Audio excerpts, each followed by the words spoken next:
right over after that to Coach Corn. Brad, you there?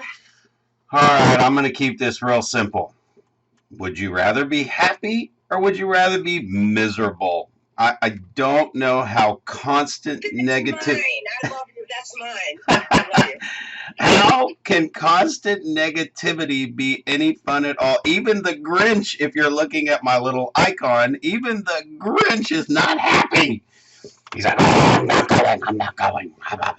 So anyway, yeah, I don't know. Hopefully it sounds, I had a red bar come up, but hopefully somebody will grab onto that and expand.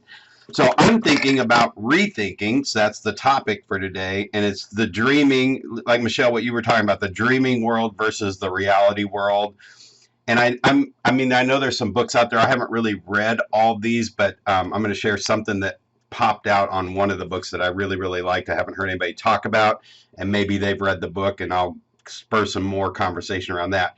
But there's really those two different worlds.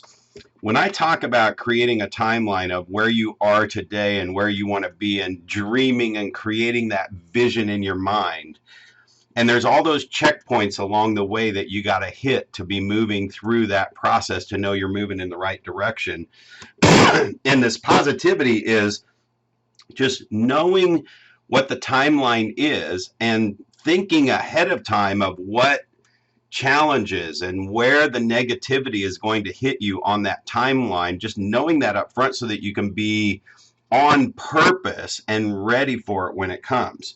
So I call it organized, systematic positive thinking, right? It's like I'm pre-planning where I'm going to need some extra energy. I'm going to need to find somebody like a room like this to plug into 6 months from now, or when I hit this point on the timeline, right? So I share this with people all the time.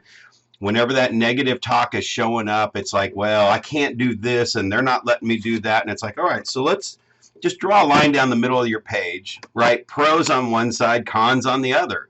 What are the positives and pros of getting this through? What are the cons? What are the roadblocks that you're hitting and that kind of stuff so that you can break through those. Another one was just like splitting that paper in half and putting roadblocks on one side and how to break through them on the other. That's my thought that came out of that when I was writing that down. So the term that I heard, and again, I don't think I'm taking it out of context, but I loved it, and it was called WOOP, WOOP. Your wish, your outcome, your obstacle, and your plan. I'll say that again. WOOP, WOOP. Wish, outcome, obstacle, and plan. And it's basically like, what do you want to happen? What's the outcome that would happen when that gets done? So what's the obstacle that can keep you from making that happen, and have a plan in place to break through that? What you're going to have to plug into.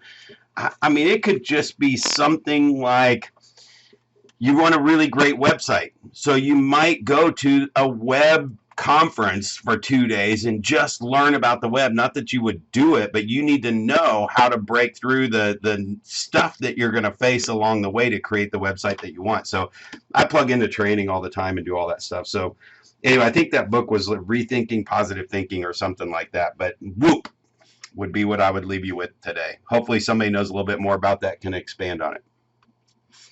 Whoop, there it is. Yeah. Whoop, there it is. There it is. For you, Jason. Good morning. I couldn't resist the opportunity to think. But good morning, everybody. Great to see everybody. It is interesting, this conversation about positivity. For me, it's always a choice. And I think that people, like we think about it, conditions have to be right for me to be happy.